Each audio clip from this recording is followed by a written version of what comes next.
Welcome to Faith Over Breakfast. You are listening to a podcast by Pastor Eric Deepen and Pastor Andy Littleton. If you enjoy Faith Over Breakfast, we encourage you to rate it on the Apple Podcast app, on Spotify, or Google Play. Thank you and enjoy the podcast. Welcome to Faith Over Breakfast. My name is Andy.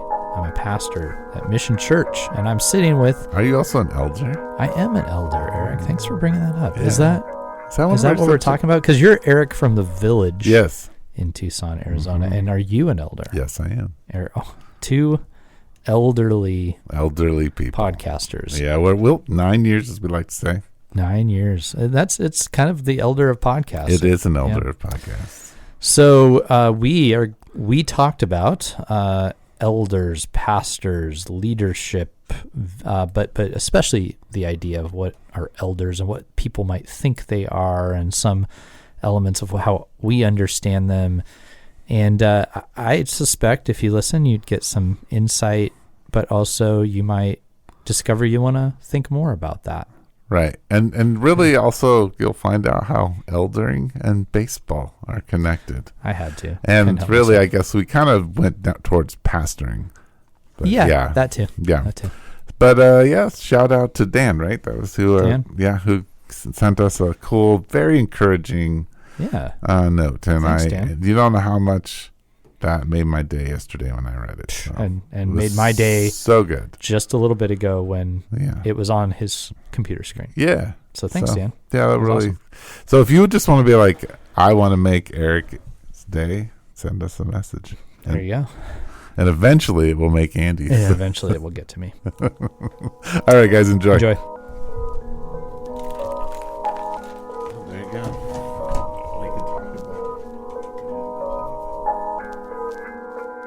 Get you, I'll trap you.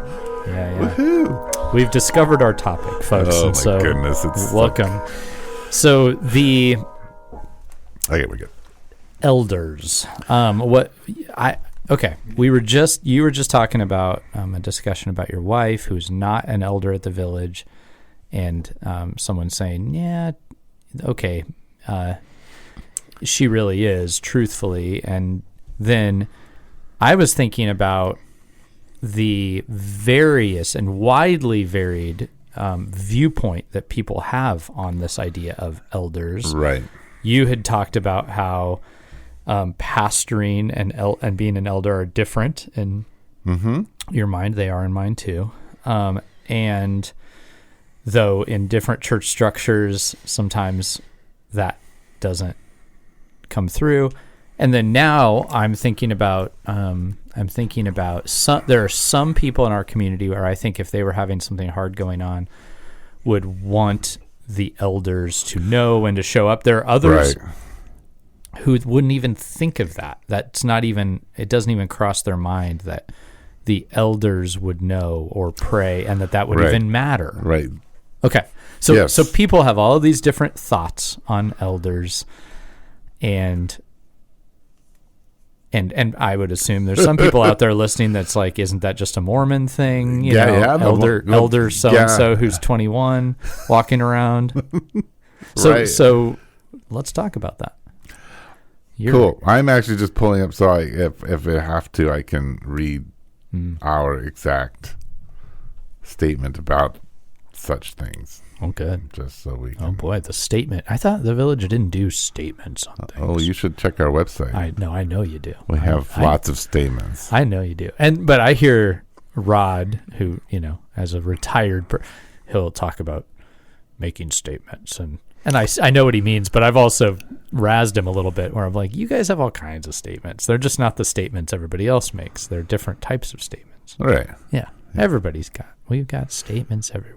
Yeah, well, we revamped our website, and it now has very clear statements about what we believe about leadership. We even have an FAQ page. Whoa, and you can find that at thevillagestatement.org. Yeah, the Village Statement. Okay. All right, but anyway, so elders, let's talk about it. Okay, let's not use our churches. Let's hypothetically use the church down the street. Okay. And it's Streams a church in the desert, Lutheran church. Yeah, that's right. Or That's the right. Baptist one, or Pima Baptist. Or the theoretical one down the street. Okay? Yeah. And 100 people walk in to this ambiguous church.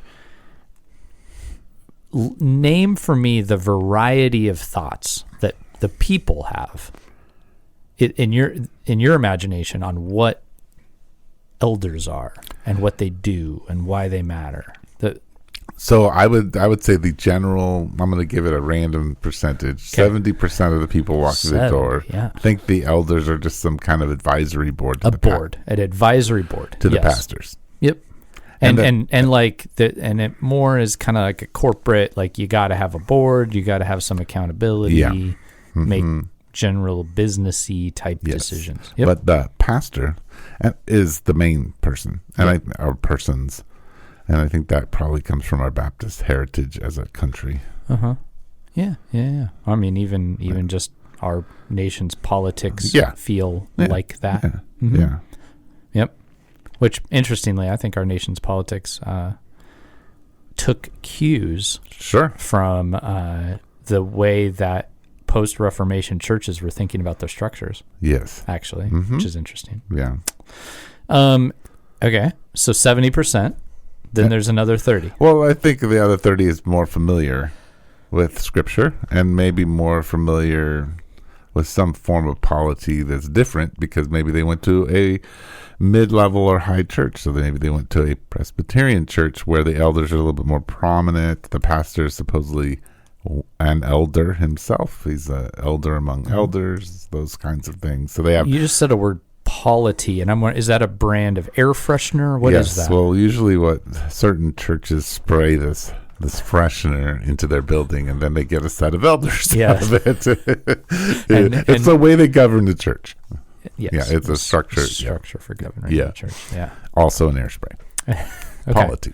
Okay, keep going. So they're used to a little bit more elder involvement. They may say things like, I like to go to a elder-driven church, meaning that driven. It's not centered all on the pastor himself, but that the elders themselves are actively doing ministry. They're not just advising. People throw around things like elder-ruled, elder-led. Yes. There's different thinking there. Ruled, led, what's the difference in people's minds? Well, I would say it varies in people's minds. It does. The stronger Presbyterian you are, maybe the more ruled you think about it. It's the authority level. Like an elder-led may not have kind of a thinking about an elder as, here's how it is, everybody do what I tell you to do. Yeah, my understanding of that is okay, and there's a variety out there, but elder-led would be that there are elders and they're discerning things, but they might end up bringing it back to a vote for the whole community or something to ratify their thinking. Whereas elder-ruled, the congregation's role is to choose them ahead of time and entrust the decision-making to them. And so then the decision is up to that group of elders because they were chosen out of the church. And then there are churches where the elders just seem to magically appear. They are self-appointed, or the pastor chooses a group. You're talking about, I wouldn't say that magically, but I would say that there is, if we're kind, and I would put the village under this umbrella, it's that there is a certain understanding of an apostolic elder, and that comes out of a church plant. So like if you plant a church, I didn't have the village vote for me to be an elder. I did when we planted. I did not. Nor did Rod. And it's just like, you're like, well, because we started it de facto, which is, I get that. We did, where before we started understanding ourselves as a church, the group, our planting group, as a congregation, called me to be an elder and pastor. And so we kind of took it from, for us personally, more from an Acts, like we telling Titus, appoint elders. In a sense, Rod came and he did in a way appoint me. Yeah. He said, you are an elder. Sure. So that's, and then at the village, there's two ways to become an elder. Elders invite you to be an elder with them, or the community, not in a formal way, puts forward people and saying, hey, you should consider so-and-so as an elder. And we have one way that includes the same movements, which is that it starts from the community recommending someone, and then the sitting elders examine and discern and ratify or not the community's suggestion. But and we would say we do the same thing, only we don't have it formalized in the same way. And both of our churches started outside of any kind of denomination. Yes. It's common for the church planters in denominations to be called or become elders. Yes. In another sending church. So there's all these layers. So the little mystery is of like, I don't receive the minutes or have not given an opportunity to vote on anything at Mission Church, but I am, in a sense, an elder there because you hold my credentials, so to speak. It's the way that works is because your church is not an affiliated church in the denomination you are a pastor in, you are a elder here by us holding your credential here at the village. Yes. So you're not an elder at Mission, but we hold your elder, which is all can start to feel like some formalities, but I have an appreciation for some of those the longer I go along. The theory is that there's some actual accountability there. Yeah, people could appeal to Mission Church if they felt like I was saying things on a podcast they didn't like. Yeah. Ooh, that'd be fun. Village folks. Elders at missionchurchtucson.com, and you can bring your complaints. Now, how many of those will we be engaging? Well, so we were mostly just thinking, okay, so let's talk about being an elder. What does an elder do? Well, I was bringing up the scope of what people think, because you mentioned the 70% that view it as a board. You mentioned the other people are more aware biblically, and then there's all these different theories of what it means. I was actually thinking a little more on the less formal side. Yeah. I think there are people in our church who they have a deep desire, and I don't know where it comes from. I don't know if it comes from having read the Bible, or if it's the type of family they grew up in, or their general expectation of leaders and what they desire from people with positions and charisma or whatever it is.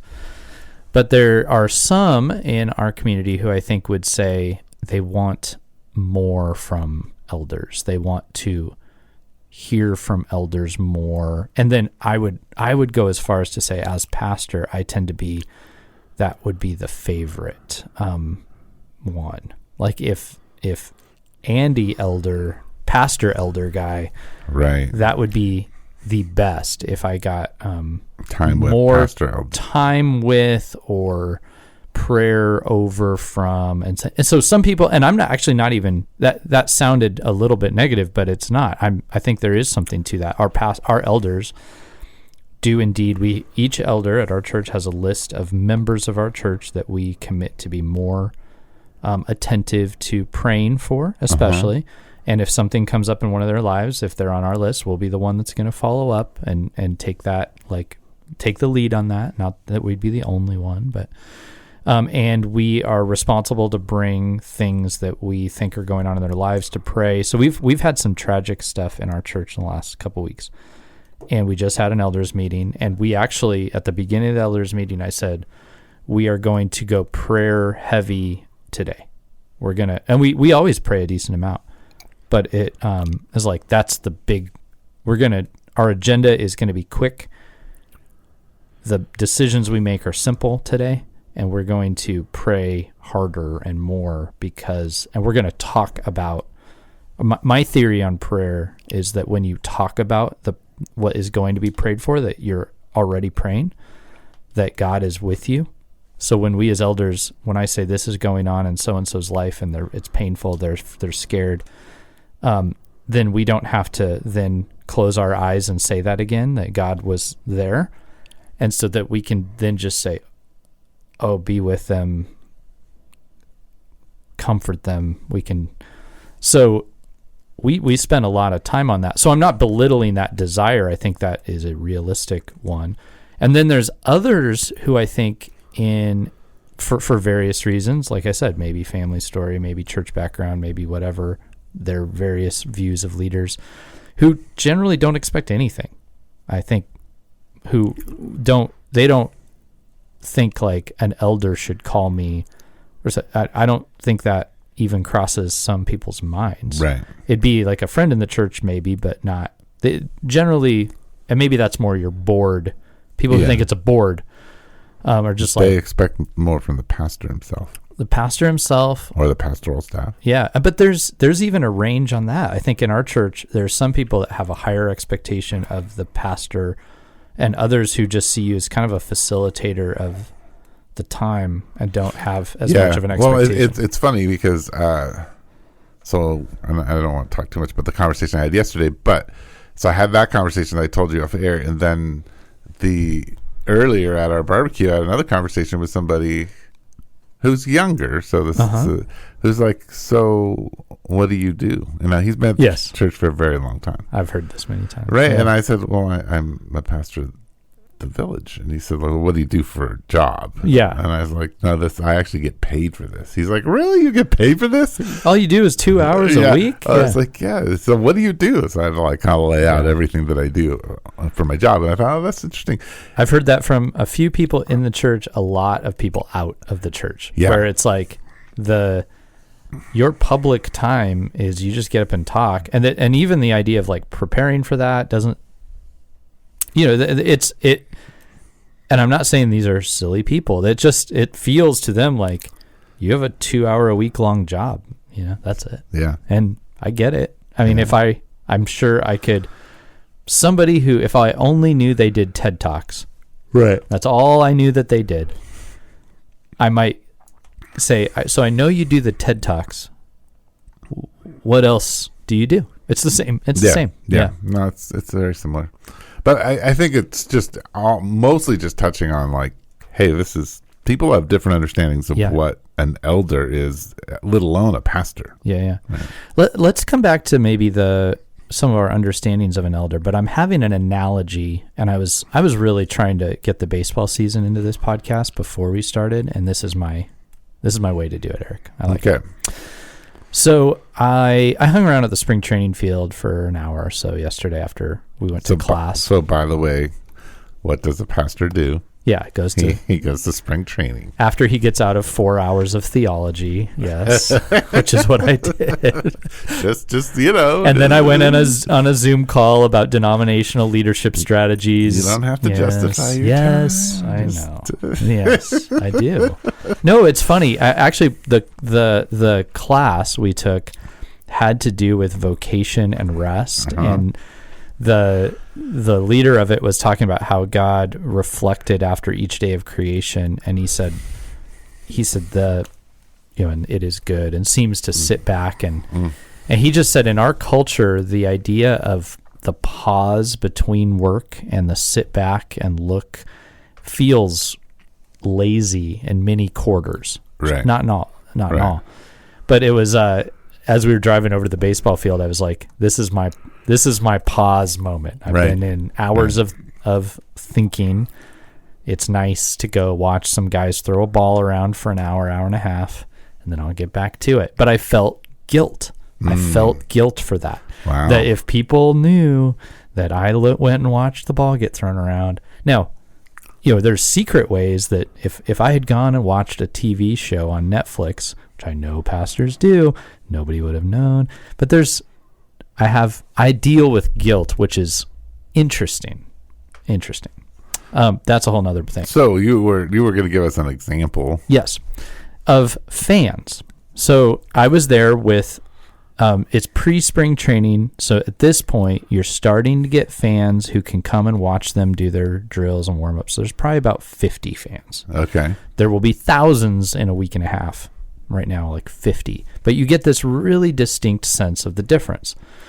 Some of them are, the players to them are they're powerful people who their attachment to them is to use them. Meaning, these are and I relate to this a little, but these are the guys who are their professional, they follow people to get their signature on things to sell, or to get a photo of them to use for their media, right? Like whatever goals, or they're some kind of journalist, but they're these charismatic, powerful athletes are they have a symbiotic relationship with them, right? Mm-hmm. And then, and I say I relate to that just because I enjoy getting an autograph. Sure. But I don't sell them. But some of these guys, it's like, if the guy doesn't come over, it's like they are frustrated because it blocks their professional goal. Yeah. Then there's the fan that just being in the very presence of, there's no expectation other than to see the hem of their garment. Right. And so I'm thinking of, there was one little lady, probably Japanese, because there's a Japanese star who she was clearly there to watch. Uh-huh. And she was just gazing, could have just gazed at him throwing a ball all day, Interesting. And no interaction. She didn't yell out for it. Just want to see him, And then there's others who want a personal encounter. Right. They want to know and be known. And want an exchange. And those probably have the hardest time, because the chances of the player offering that, because they get swarmed, is very low. And when they do, it's very short. So so you'll see, and these guys go, I saw you when you were 19 and you were playing at Vanderbilt, and the guy goes, oh, thanks. And walks away. Right. And they go, oh, I got to tell them that, But they what they're deeply hoping for, I think, truly is for the guy to go, wow, you've been paying attention to me all that time. You know what? You look familiar. Yeah. Right. What's your name? And it's very rare to get that. Right. But it's a desire. It's a strong desire. And then you have the fan who, I saw this, there are 3 older dudes who I would say they are retirees who are going to be in Arizona for a whole month to watch spring training. And they kind of strolled over, and they were kind of looking at players, but they were just spending time together. And the fandom is just their reason to hang out. It's like going to the bar. It's like going to the bar. It's just their version of let's meet up. I think people in churches' views of elders are probably sort out along similar lines. Here would be the point. So elders are baseball players. I knew this was coming. Yeah, exactly. So, but I think there are people in the church that go, they're in the church for the web of relationships and the connections and the view of the elders of the church, which would be the players, because there's all sorts of behind the scenes people and other fans. But these players are making this matter and making it possible. And I do know who they are. Right. But at the end of the day, I'm here to be with my buddies. Right. And there's others who deeply want a personal encounter from the elders, especially the more visible ones. Yeah. And then there are those who view them as, you are a power broker through which I can get things done. Yeah. And then what was my other one? There was just want to gaze and I think that pastors tend to get that the most, where people are just, there's something about the charisma and power that you have with any position that they just want to be around it. Yeah. And you maybe they don't expect much. So some expect a lot, some don't. Anyway, what do you think of that? Oh, I think, wow, that was long, Andy. And I now think the title of our podcast is Elders, Are They Baseball Players?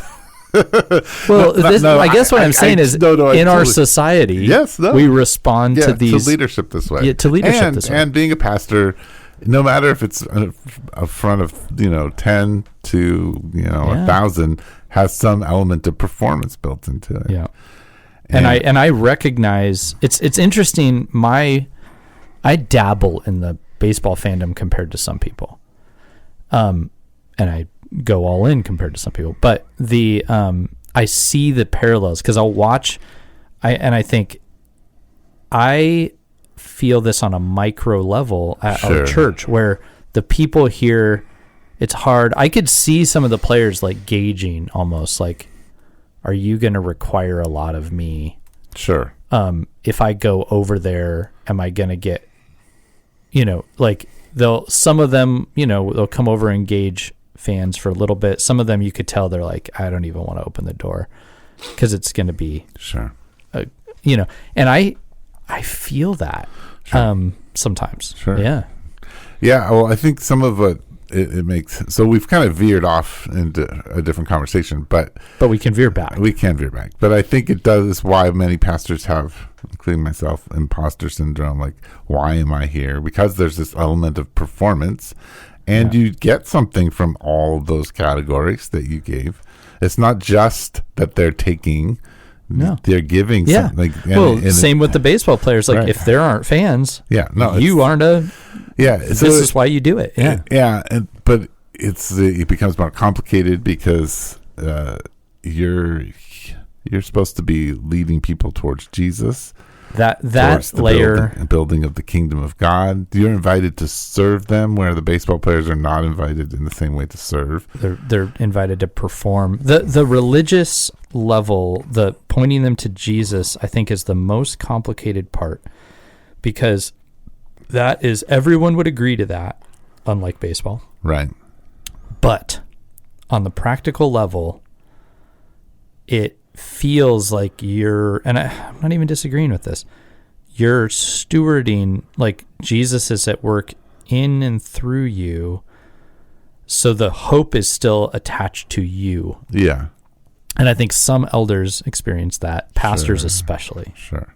Well, I mean, Paul deals with this in the beginning of 1 Corinthians, where he's talking about, some people say they're of, Apollos, and others of Peter, and some of Paul, and some are so holy they say they're of Jesus, And it's he says, and he rebukes that, really. Right. Yeah. And I think that we, just as human beings, want to be of someone. It's safe. Yeah. And it's important, I think, to have, I think the thing is about pastors is, my experience as being one for so long now, and is that we live in a capitalist world where it's a job. Yeah. But it's not a job, and that's the thing. It's not. It's a calling in a way that nothing else is a calling, and it's not about the salary, and it's not about the benefits, and it's not about. I mean, it is sometimes. Well, you're called to be given those, but that's not the. But it's not a professionalized thing. But we treat it that way, and so even when we analyze, and I have done this all my life. I analyze pastors, like before I was one, right? You're like, oh, they're preaching. They're not that great of a preacher, but they're really good at developing community, or they're not, right? We give them like scores on their things that they do. Yeah. And I think that's also very dangerous. Now here to veer, in the spirit of the veer, sometimes, so I was listening to a podcast about the Redeemer City to City Network that's planting churches in large cities, and this was is this connected to Keller? Is his Redeemer? Okay. So but it's not necessarily in his denomination. It was his viewpoint on reaching cities was kind of codified and became a network all its own. Mm-hmm.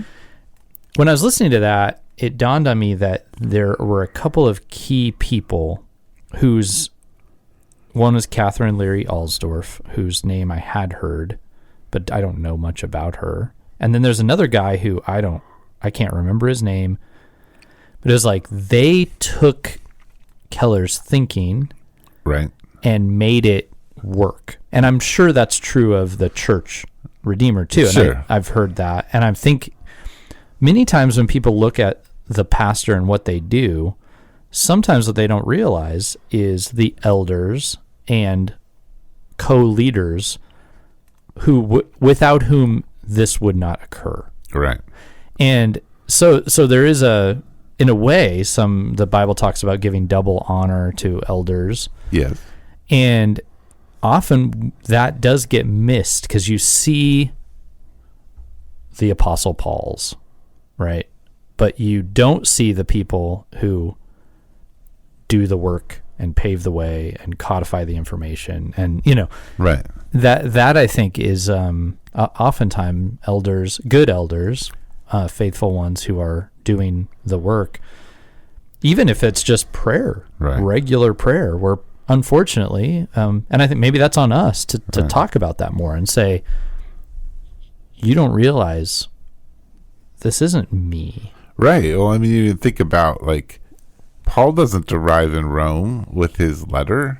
Right. Phoebe arrives in Rome with his letter, which means until Paul gets there, Phoebe has to answer questions. Right. And so she's got to know what Paul's written. Yeah. But we don't really talk about Phoebe. Like, she's just, she gets like a line in Romans so that we know she has the letter. Yeah. That's it. But if you were at the church in Rome, they know Phoebe. Yeah. Yeah. Yeah. Yeah. Exactly. Yeah. I think that's, I think I would view the elder role as being maybe even that being an important element. These are anchor people, leaders who you talked about before we got on the podcast, and I agree with this. I think that they're that the heart and soul of the elder, what only they can do and should do, is act as guardians over the doctrine of the church. Yes. And you could say, and I don't just mean maybe in the old Reformed like way of thinking, like just the foundational systematic theology, which is like theology in a scientific rational structure. Sure. But like what we believe and how we will live it out. Yeah. So if you take a deep dive into that word doctrine, what you find is that it really describes more of healthy living. And I don't mean by like eating the right foods. Though that could actually be part of it. These beliefs will shape how we live as a people in this way. So the way I have imagined this, and since we've been preaching on Titus, is that with some help of one of Mark's illustrations, is that really what an elder does is builds the stones of faith. Mm-hmm. So this is what the stone looks like. This is where you know you can put your feet. Mm-hmm. This is safe.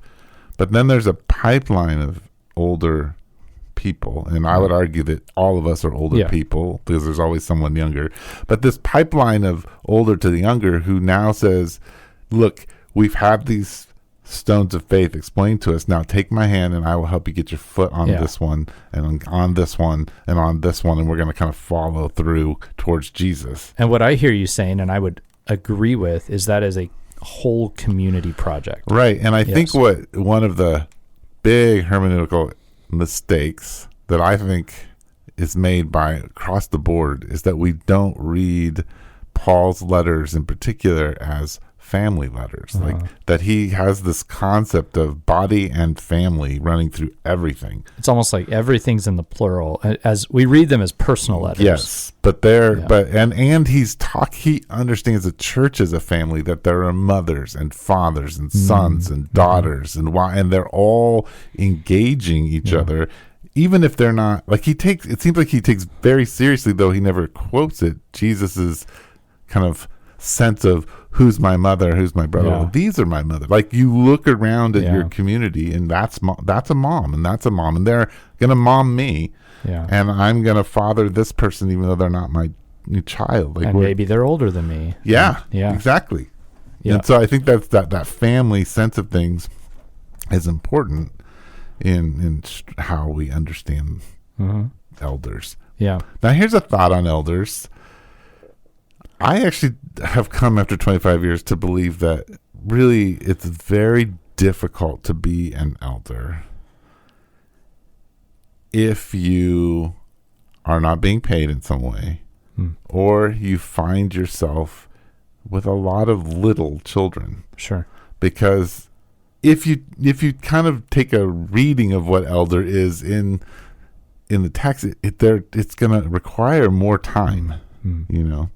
And I remember one of my mentors told me, he's like, hey, when you look at your hours as a pastor, you need to remember that if you have elders and deacons and they have 40-hour jobs, you're asking for 10 to 15 hours of extra of their time.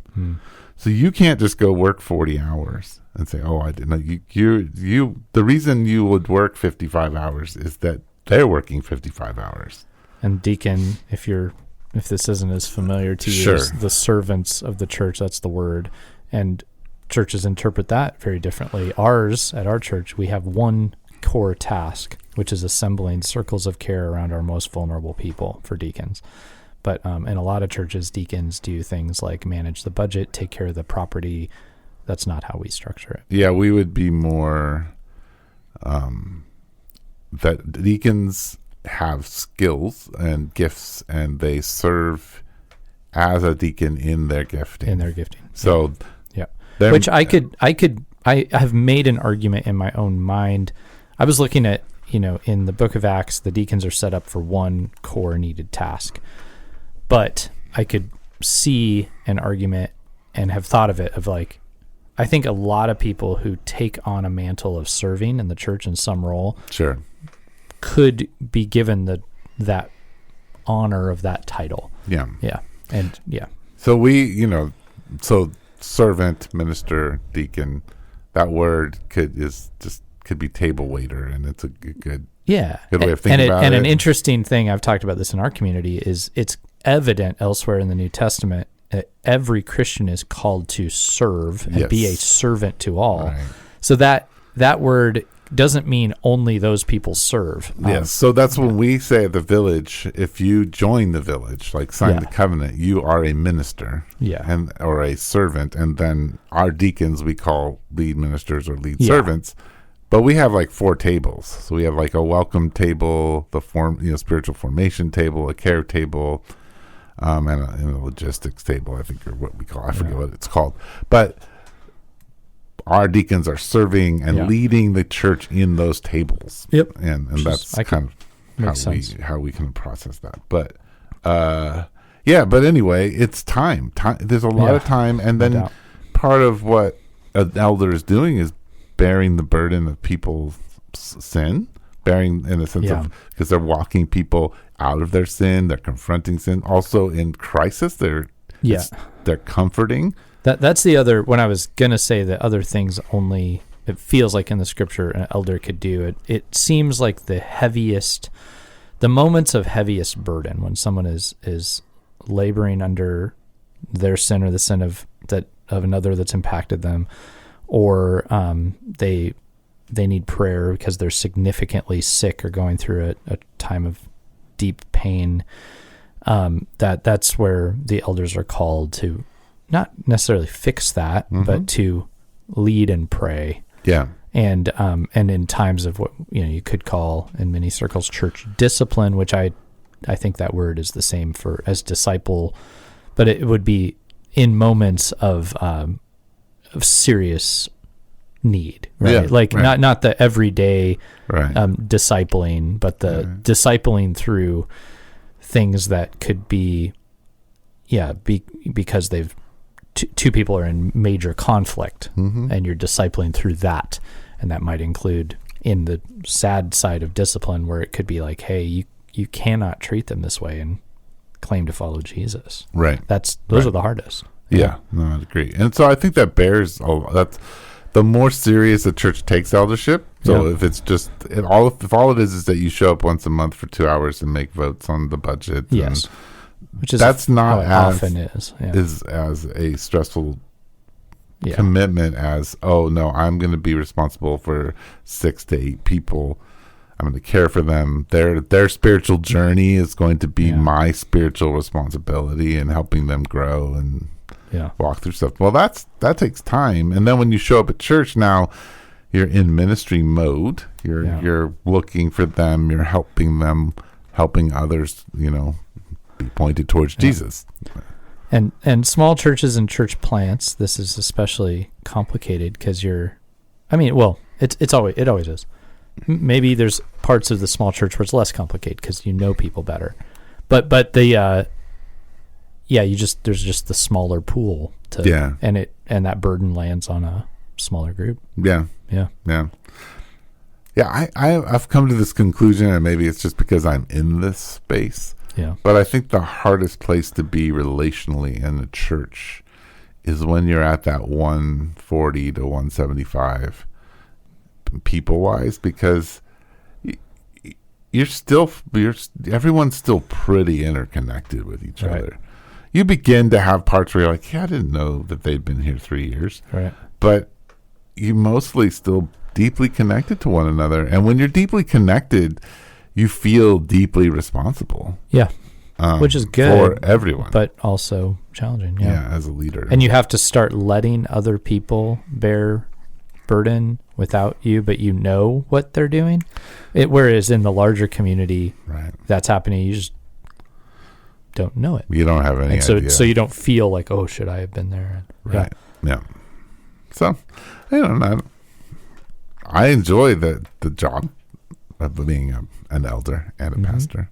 I do sometimes, and sometimes I don't. Yeah, no. But overall, it's a calling. Yeah. That's what I fall back on. Yeah. All right. Well, thanks for talking about it, Eric. Yeah, it was an interesting conversation. I don't know if we went where we wanted to go, but... Well, I didn't know where I wanted to go. I didn't know where you wanted to go with it either. So, here we are. So, before we close, spring training. Yeah. The Cubs. Oh, yeah. Okay, what's your prediction? Their record? Oh. And I predict their chances of winning the I predict World they win Series. the NL Central. Okay. And that they are not the favorite for the World Series, but they have a real chance of getting there. All right. And things change over a season, and maybe they are the favorite by the end. All right. They look really good, and I think they have a team that cares about each other and the game and works well together, which is one of those intangibles. Yeah. Sometimes the money can't buy, but they have bought some things. Yeah, I'm sure they have bought some things. It is a baseball team. It's Cubs fans are excited this year. Okay, there's a positivity in the air. There's talk of the potential to get to the World Series, which is fun at the beginning of the season. Some seasons you start and you're like, yeah, there's slim chance. Yeah, but let's show up anyway. This year it's like, no, there's a chance. Okay, could happen. Let's see. Yeah. All right. So that's fun for me, and cool, and all the wonderful Cubs fans in the world. Sweet. Yeah. If you have any questions, not really about the Cubs. That's for. So if you had a question about the Cubs, there's no reason why Faith Over Breakfast can't have a baseball conversation. Yeah. You're not a Suns fan, are you? No. What's your favorite basketball team? Because you're more basketball. Sadly, in most sports, I am a follower of players than I am. Yeah. So for a long time, Golden State has been my favorite, but they're diminishing just because less and less players on the team I enjoy. So the team has changed. It's end of an era. Yeah. Yep. Yeah. Okay. But I like Golden State. I usually root for Golden State in basketball. But yes, I was a Suns fan. And I was a Suns fan for a long time, but I just can't handle the team. Don't like their style of play. We should have a whole episode about Dylan Brooks. We should. Yeah. Okay. That would be, I think there's a lot there. Anyway, if you have a question about faith over breakfast, email us at faithoverbreakfast@gmail.com. You can message us in the podcast apps. You can talk to Eric. You can email Andy. There you go. There are your options, and we'd love to hear from you. Thanks to Dan, and we're going to give you a shout out at the beginning. Encouraging words. Yeah. Thanks for reaching out. That means a lot. You can any of you can do that. And as Eric will always like to remind you, you can send along notes and funding to support us doing this, and also leave us a rating and review. Yes. See you next time. Yeah. You've been listening to Faith Over Breakfast with Pastor Eric Siepen and Pastor Andy Littleton. Please share us on Instagram, Twitter, and Facebook. Thank you.